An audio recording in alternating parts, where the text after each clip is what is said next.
This episode was brought to you in part by LOOTCRATE and Loot Gaming. You can go to lootcrate.com/MrAeroHD right now and use the code AERO, that's AERO, at checkout and save 10% off your entire subscription. Link in the description below.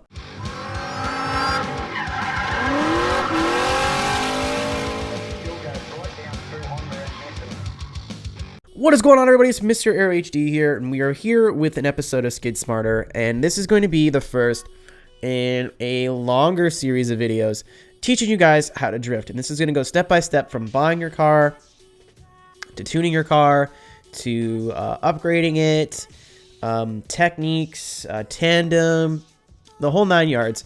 A lot of stuff in drift can't be taught, so a lot of it's just going to be me saying, well, here's the tools, and now you guys have to go and figure it out on your own.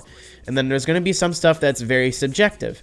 Obviously, some people like tuning a different way, and I'm going to keep reminding you guys at the start of every single one of these videos, because I've been scared to make a tutorial on drifting just because I know that I've watched tutorials on drifting, and I'm like, fucking idiot, this guy doesn't know what he's talking about. And then I have to stop myself and go, yeah, like, people just like drifting a different way. What he's doing wrong, what this person's doing wrong is that they're trying to say this is the way to do this. So I'm only going to teach you guys how I drift. I'm going to use Forza Horizon 3 just because it's newer. If you want me to go through tuning and stuff on specific games, like you want to go back to Forza 6 for tuning, I totally can. But a lot of the stuff that I'm going to say applies for both games, and if it doesn't, I'll again make sure to let you know. My whole goal with this series is just to make you guys as well informed to make your own choices. I'm not saying you need to build a 240 right now and you need to put this much camber in it or you suck and this is not going to work. That's never how I've done tutorials, and that's not how we'll ever do tutorials. But the first thing we're going to do here is we're going to show you what kind of car you're going to want to buy if you are bog standard noob. You've never drifted before, you've probably slid your car, but you've never built a car for the sole purpose of drifting. And then we're going to talk about upgrades a little bit if we have time. I don't want this video to be too long, and if it's not, there's nothing about your upgrading in this video, then it will come the next one. You should see from the title if I'm going to talk about it or not. Anyway, so we're going to go to the car show, and immediately we are spoiled for choice. There's quite a large car list in Forza Horizon 3. Now, you can drift basically anything that you want to drift.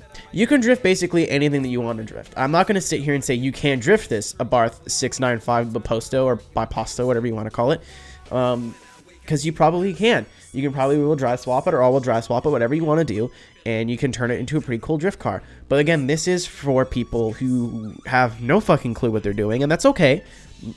I had no clue what I was doing once too. I'm just lucky that when I had no clue, it was Forza 2, not Forza Horizon 2, even though this is Forza Horizon 3. Anyway, so what you're going to want is a car that starts off as rear-wheel drive. Now, I know what a lot of you people are saying. You don't need that, and I'm well aware. There's a lot of cars that are very, very competitive drift cars that, you know, aren't rear-wheel drive out of the gate. For example, if I can get there in time, the Skylines, the series of Skylines comes to mind. All of them, not in real life, obviously. And another thing, guys, I keep forgetting that I want to say stuff at the beginning of the video. Everything I'm going to say in this video pertains to Forza. I know there's a lot of people that like to come on my videos and say, well, this doesn't make sense. I drift in real life and blah, blah, blah. I'm well aware that this is just a video game. And I'm well aware that what I'm talking about is only probably going to apply within the confines of this video game. I can't stand that. People are like, hey, I drive a 370Z in real life, and you said it was shit, and it's actually the best drift car ever. Go suck your dick. And like, shut up, dummy. I'm talking about Forza, not real life. Does it say real life in the video title? Are you just stupid? You're just okay. But like I said, and now that we got all the disclaimers out of the way, I'll make sure to write them down for episode 2. Woohoo! So it's just GTR, really good drift car, but again, it's an all-wheel drive. You know, the R33, I haven't built one yet, probably good. You know, I've rarely seen a Skyline and not be good. What you do want to stay away from, though, is I can't do it from that. I have to go to filter, don't I? What you really do want to stay away from, though, are cars with short wheelbases and ones that are front-wheel drive. So cars like this Mini, for example, are going to be bad all around. It's a short wheelbase, so even if you do rear-wheel drive swap it, it's going to be super twitchy. And at least in past Forza games, I've not tried it in this game yet. I'm going to move the mic. I haven't tried it in this game yet, but it's just very, very inconsistent with the way it handles, and you're going to be making things 15 times more difficult for yourself than you need to be. So you really just want to stay away from front-wheel drive swapped cars in general for now. If you really want to, then you can go ahead, you go for it. I'm not going to stop you. Again, this is not me telling you what you can and can't do. This is me trying to give you the best advice that I possibly can. And another thing, Lotus 11, I'm like, oh man, that'll be such a cool first drift car. It's very, very short wheelbase. So it's going to be very twitchy and very hard to deal with. Another thing you're going to want to stay away from when you're picking your first drift car is mid-engine cars, and should Porsche be added to the game, rear-engine cars. Again, you can totally drift them. I have a couple of Porsches on Forza 6 that I really like to drive, but it's not really conducive for a beginner's car. Once you feel confident in your tuning ability and your driving ability, you can go ahead and build this Exige into one of the best drift cars you've ever driven. I'm, again, not going to tell you how to live your life or how to drift. You can do whatever you want. I'm just saying this is probably not the best course of action. And then my final piece of advice is car weight. Gonna want a car. Again, everyone's like, I want the lightest drift car possible, and I mean that's only sort of true. When you go too light too soon, it really just screws with how you know how to drive. So let's take this A86 for example. Great drift car, nothing wrong with it at all. But when you're starting off, it may be a little too light for you. It may be a little bit too twitchy, and you may not be able to be expecting how fast it's going to transition and flick on you. So I suggest for beginners to kind of stay away from the lighter drift cars.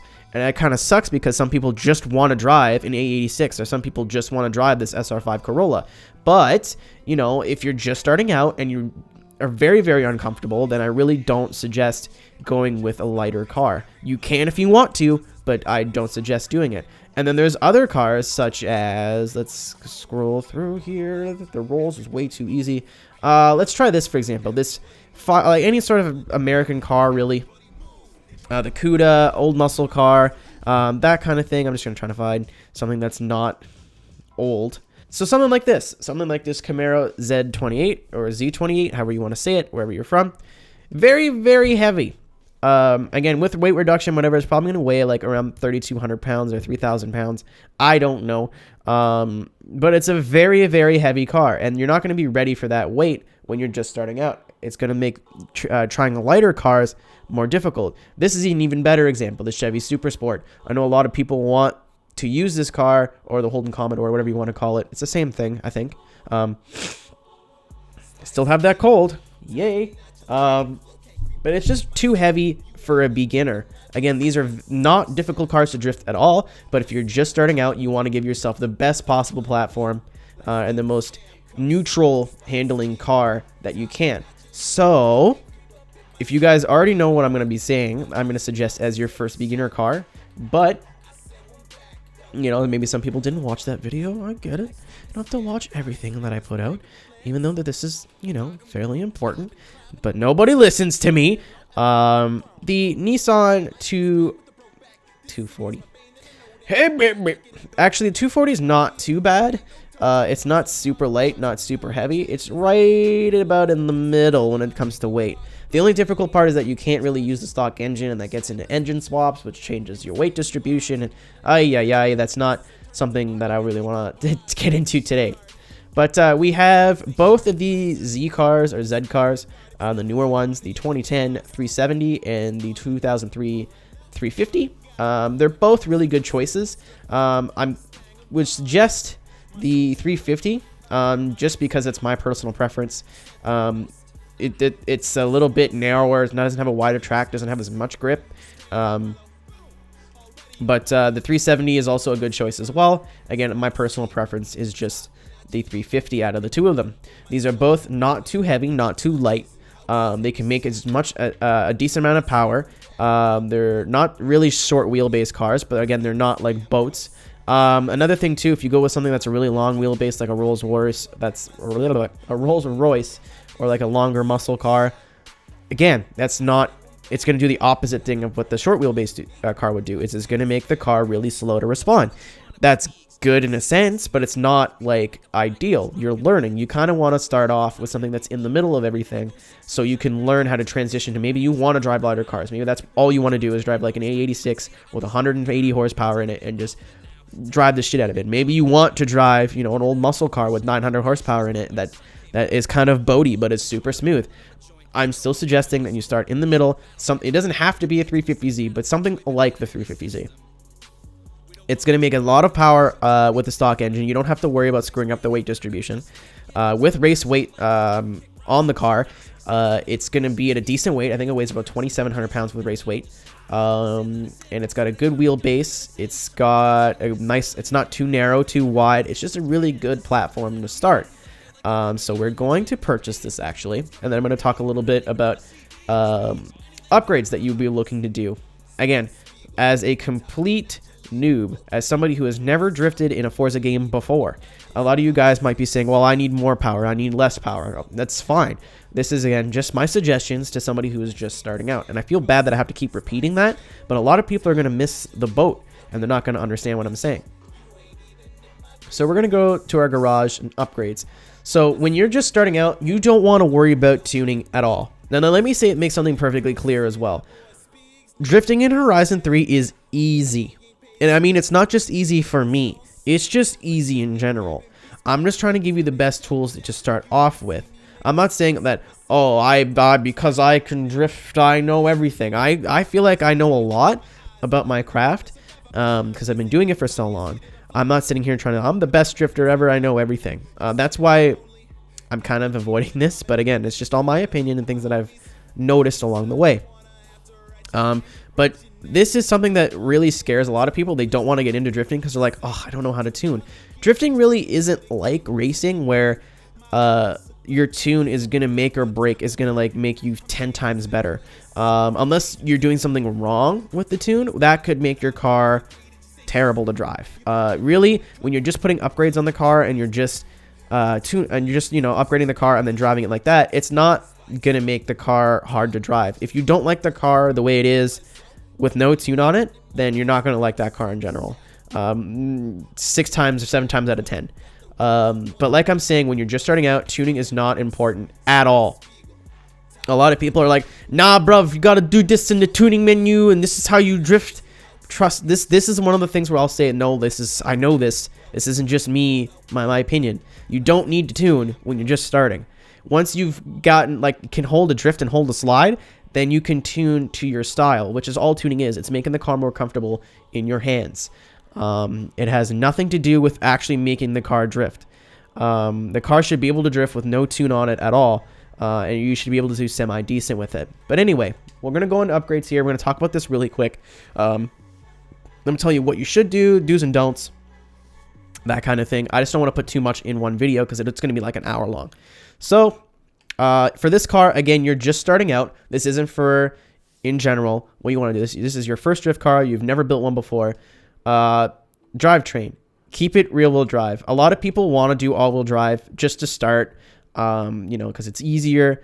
It's not worth it because making the transition from all wheel drive to rear wheel drive is night and day. A lot of people are going to tell you like, oh man, I can do both. I learned how to all wheel drive and rear wheel drive is easy. It's not worth giving yourself training wheels and then taking them off and watching yourself fall off. You might as well fall off a bunch to begin with. So then when that guy is just taking his training wheels off, you already know how to ride your bike perfectly. And that's, if you want to do all-wheel drive drifting and that's all you're interested in doing, this is not the guide for you. This is for rear-wheel drive drifting. I just don't suggest starting off with all-wheel drive just because it's going to give you a safety net that you're not going to have once you get rid of it. So a lot of people will start in all-wheel drive and then just stay all-wheel drive, or they'll give up because they're too scared to go into rear-wheel drive. So stick with rear-wheel drive. Aspiration conversion, you shouldn't need it. Not out of the gate, at least. This is going to screw up your power bands. It's going to add weight to your car. This is not something that you're going to need immediately. Once you start trying to do stuff that's a little bit more complicated, doing sections and whatever, you may need to bump up your power. But always, even if you're building your car, save that till last. Unless you know that you're going to need it. So you're a little bit more experienced and you know this. I want 600 horsepower in this car and I know this engine's not going to make it. Then I'm going to throw on a power adder. And that's something that we're going to talk about in another episode. We just don't need to worry about it right now. And the last thing is an engine swap. This could potentially screw up your weight distribution. It could screw up the weight of the car. Engine swaps definitely help, especially this V8. It's really good in a lot of cars, but for the time being, we're just going to try to keep this setup as neutral as possible, and for that, we're going to stay with the stock engine. A lot of cars sometimes will need engine swaps, but you're going to have to decide that basically on your own. I can't say you guys are always going to want the V8 because it's better, it's got more torque, blah blah blah blah blah, or you're always going to want the RB26 because it's better, it's got big turbos on it, makes a lot of power. And a lot of what comes down to engine swaps is personal preference too. Are you a V8 guy? Are you an RB26 guy? Are you a weirdo or not a weirdo, but do you want the GTR engine in it? Do you want to keep it stock? It's all based what you want to do, and you can really use whatever engine you want at the end of the day. There's going to be better ones than other ones. For example, those weird people that run the K20 Honda engine in the 240 as a drift car. You're strange, and I don't understand what you're doing, but I'm sure you can make it work. You're just making it more difficult on yourself. But when choosing an engine, guys, the only really thing I can suggest to you is just pay attention to your power graph. It's not going to be 100% accurate in terms of what's going to happen. Like if you run, you can see the graph here with the RB26, the Skyline engine. The power is in orange. The torque is in green, teal, cyan, whatever you want to call it. You can see there is a curve there. But when you're running a lower power, you don't really feel it that much. Or if you're driving it properly and you're keeping your revs above 4,000 to 5,000, you're not going to notice that dip in power. Especially with something like the 3.8 liter, the VR38, I think it's called. I don't know. I know there's a VQ and there's a VR, and there's too many goddamn engine codes. But you really want something that is going to be, when you're starting out, is going to be very, very linear and very smooth. The V8 is good for that, but again, it adds weight and kind of screws up our weight distribution. So we're going to stay with the stock engine for this. Now, if you want to learn with this engine, you can. I'm just telling you that this is suggested, my best suggestion for you. Aero and appearance, you can do whatever you want. You want to run a Nismo kit on this car, you go ahead. It literally adds like 2 pounds, 3 pounds per part. The only thing I'm going to tell you not to do is Forza parts. People who run Forza parts on their cars just because they look cool probably don't realize that it's going to add downforce. It's going to add grip to the car that necessarily you might not want. Some people do want to run the Forza rear wing or the Forza front splitter for totally legitimate reasons. Maybe they have a high horsepower car. They want the downforce for longer corners. Sure, fine. But a lot of people are just like, I want this because it looks cool. And they don't realize that it's screwing up their whole setup, especially if they're like a little bit farther along in the process. But again, this really doesn't add that much weight. It's adding about 4 or 5 pounds per part. And a lot of people, want this game to make drift cars that look cool. So I'm not going to say you need to make sure you save weight everywhere you can. But I'm just going to personally, I prefer the stock kit. I don't like the Nismo one that much. So we're just going to leave it that way. You want to throw the Nismo kit on it, you go right ahead. Tires and wheels. Rally tires, I don't have to tell you why this is a bad idea. It's a rally tire. It's not made for on-road grip. It's very inconsistent when it comes to drifting. Race tires is a bit of an argument, especially in the Horizon community. In motorsport, they're completely shunned and frowned upon, and rightfully so. They're basically like cheater tires. They're full race slicks in motorsport, which is not conductive of what kind of tire you can use in real life. And in my opinion, it's just too easy. It adds way too much grip, which means you have to add way more horsepower. And it just kind of makes the cars dumb, and they feel dumb to me. So I don't like race tires. I don't suggest ever using race tires. There are some cars where you have to use race tires. That's fine. I get it. I mean, like Horizon Edition cars and stuff. But for the most part, you should never have to use a race tire. Anybody that says race tires are the best tires for drifting kind of really doesn't know what they're talking about. You can get these same results with any other tire. It's really just based on how well you tune and how well you drive. The tire I use the most is Sport, because it offers the most amount of grip, and it's a legal tire. If you ever want to get into tandeming or competitions, it's a legal tire. You can use this. But we're not going to be using sport today because obviously the higher your tire goes, the more grip you have. Sport is a very, very linear and consistent tire. For the most part, street, I've had some good experiences, some bad experiences on it. It's not like street tires are going to hold more angle and sport tires are going to make you faster. All it does is literally just add more grip. It changes the sidewall a little bit, but for this, again, it's more personal preference. Experiment, see what tires work. You may run sport tires on some cars and street tires on some cars. It really is just up to you at the end of the day. Some people even like stock tires because they're strange and that's what they want to do. But like I said, guys, it's really just up to you. But because we're just learning today, I'm only going to run streets. Some of the stock tires are really bad, depending on the car, especially if you're running an older car. The stock tires are just horrible. It feels like you're driving on plastic. So just to make sure that that's not a factor, I usually at least throw street tires on. At least in Horizon, it's not that much of a problem, in especially some of the older Forza Motorsport games, but we're at least going to run streets. Now, tire width, everyone's like, use the max tire width. Really, you want to use as wide of tires as you can, but that doesn't always help. For example, some cars, this car has a 255 in the front and a 285 in the rear. What you want for a drift car is balance. You don't want to have a massive rear tire and then a skinny little front tire. And some cars will not let you upgrade to make the car balanced.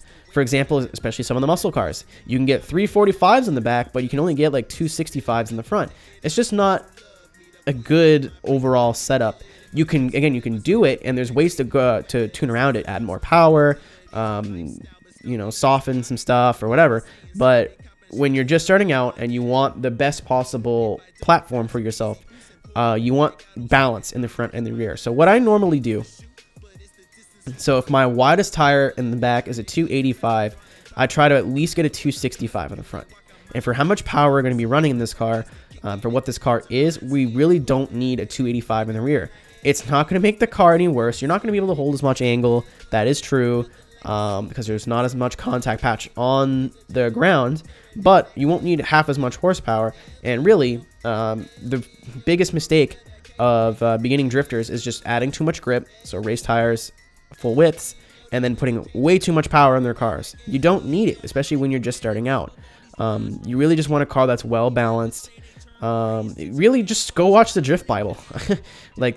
He's teaching you in basically almost a bone stock S14.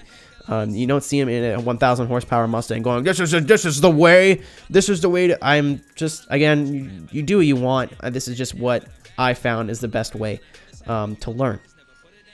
So we're going to go with 265s in the back. That's a little bit wider. It gives us a little bit more rear grip, but it's not as wide as these 285s, and it's also not as skinny as the 245s. The 255 is a little bit too narrow as well, so we're just going to go 265s in the back. So to balance it out, we want a 245 in the front. These ratios will work for me. This is, again, where you just have to experiment. Maybe you want your tires to be almost the same size, 255 in the front, 255 in the rear. Some people even like their front tire wider.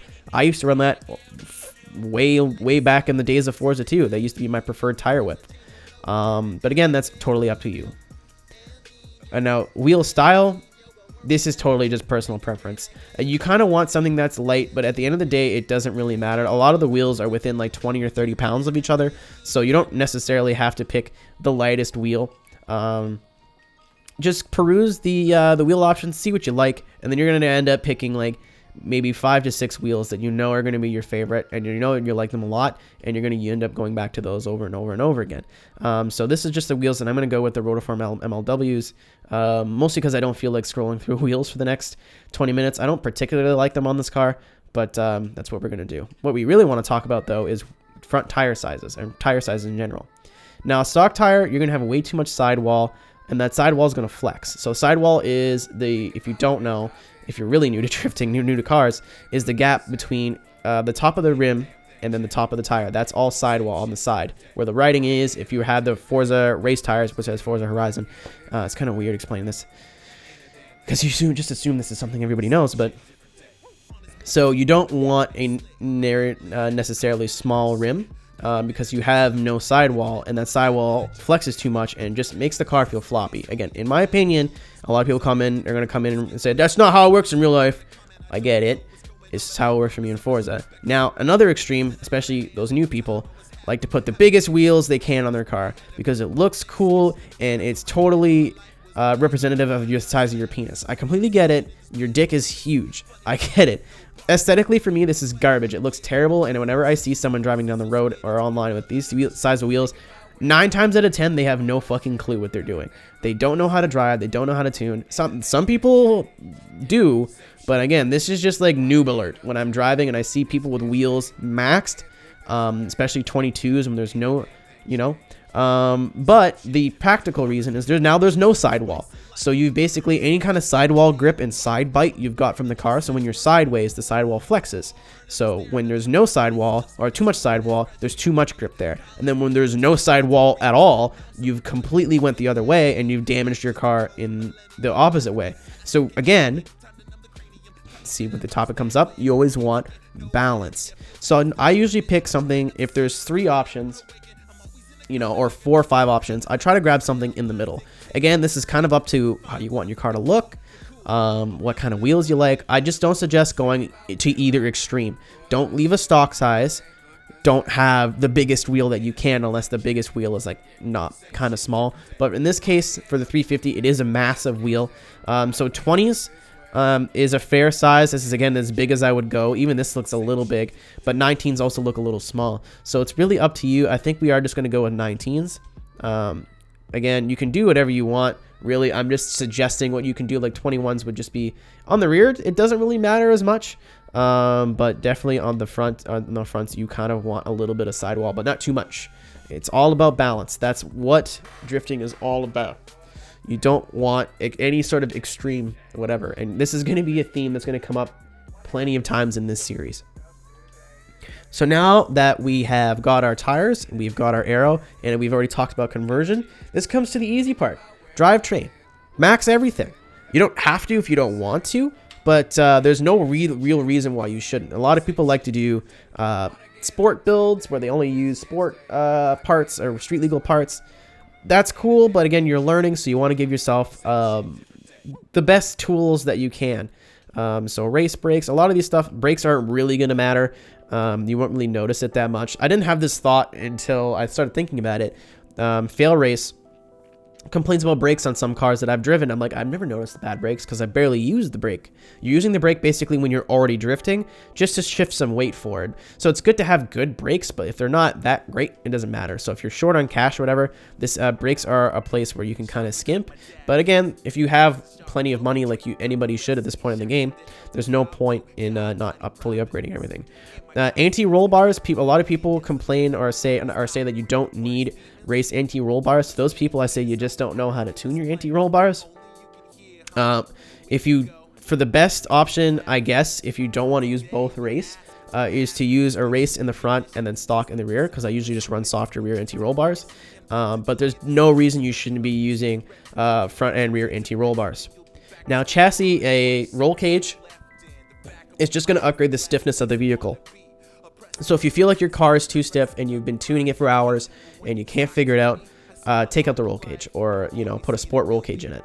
But a lot of professional, quote unquote, drifting series in Forza require you to have a roll cage in it, and really it does add some weight.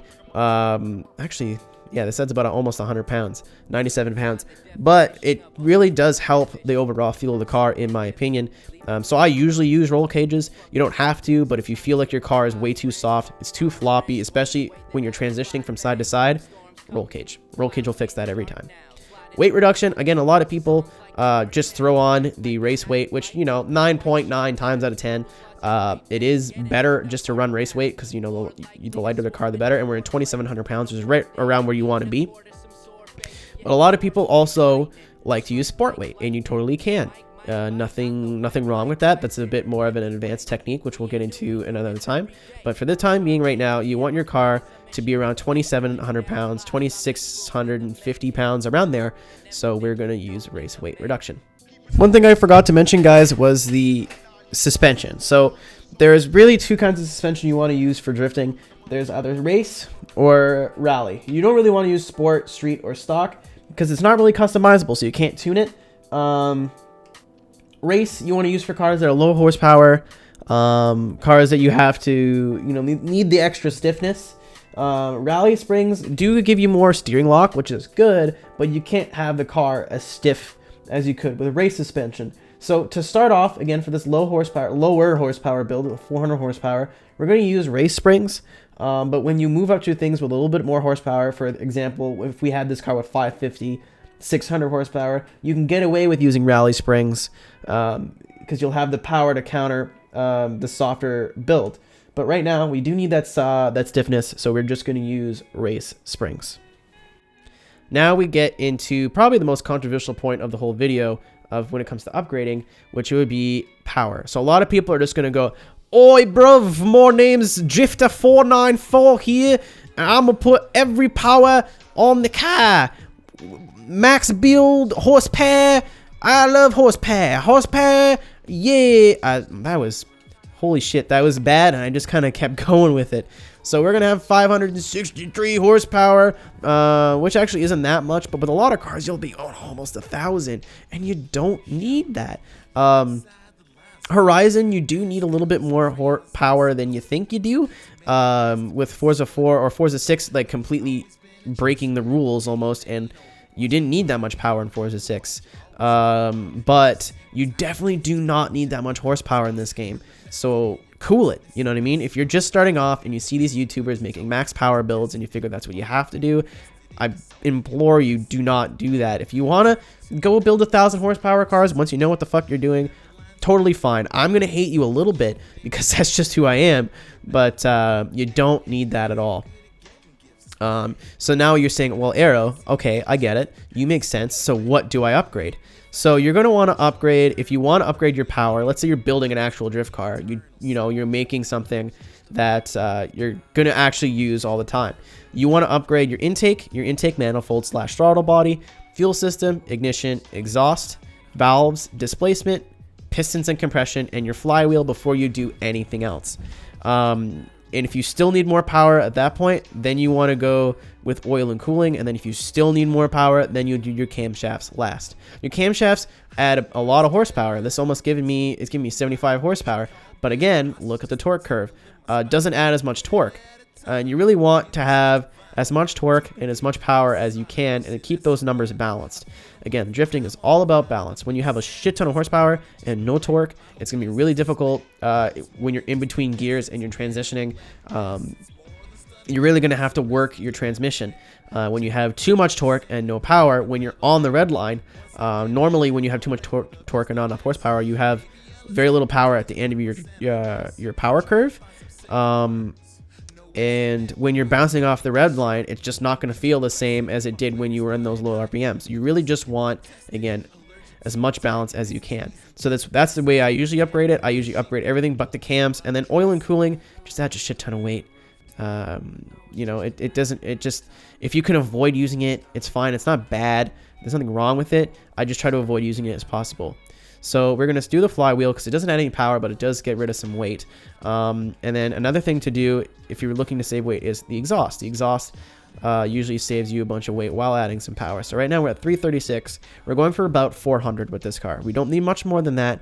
So again, just go race. If you're going for a specific amount of power, then you can like dabble with sport and race. Really anything that's not a camshaft or not forced induction. Forced induction is about the same thing as camshafts. You want to avoid them at all costs until you need the power, and then you kind of want to just use a little bit. You don't want to immediately go, well, I need more power, boink, and then throw a race on. You want to say, well, can I get away with street cams? Can I get away with street turbo? Or can I get away? The supercharger doesn't apply to this as much, but it's more of the turbo stuff. But yeah, so we're gonna go for about 400 horsepower. Perfect. We got that with sport valves, so now I don't need to touch the displacement at all. And displacement is when you see like these cars that are starting out, you know, it's a 3.5 in this car, but then you say, oh, it's a 4 liter. I don't understand. Engine swap? No, it's because they changed the size of the block. So this is what we're going to have for now. We are in S-Class, barely, 807. You guys want to keep your car in S-Class because people will make fun of you if you're in S2. And especially in Horizon 3, there is no reason to have a car in S2 class. I have cars with 850 horsepower. that are at S885 and like are nowhere near touching S2. So there's no reason at all you should have your car in S2 class. If you do, I personally think you're doing something wrong. But again, you know, it's drifting is really subjective. I'm just telling you the way I learned and the way I think that you should do it, because people give a shit about my opinion. So next episode, we're going to talk about tuning, maybe. We might just do some basics first, because again, you don't really need to know how to tune to know how to drift. So we'll probably get into some basics, you know, clutch kicking, e-brake, entries, stuff like that. Just very, very simple stuff. But thanks guys very much for watching. If you have any suggestions for this series that you'd like to see, please go ahead and leave them in the comments below. I look to you guys for ideas for this, because you know it is for you. I already know how to drift. I don't need to teach myself again. It's for you guys that may be struggling, and for those of you guys who already know how to drift, we are going to move on to more advanced stuff on like how to use curbs and dirt to your advantage, how to do 90-degree entries, you know, how to tandem properly, the use of the foot brake, stuff like that. So not all these series are going to be like 35 minutes long, and not all of them are going to be so geared towards the beginner. This is just the first episode, well, not really the first episode, but the first episode of the little mini series of how to drift. So yeah, thanks guys very much for watching. I do appreciate it. Thanks very much, and take care. Leave a like on the video if you liked it. I don't think I say that in the outro. Well, we'll find out in a minute. Thanks guys very much. Take care. Peace. Hey, thank you so much for watching. If you liked the video, make sure to give it a like, and if you want to see more, click the subscribe button. Also consider becoming a patron at my Patreon page, patreon.com/MrAeroHD. Want to follow me on social media or want to hear the song that you heard in the video? Please check the description.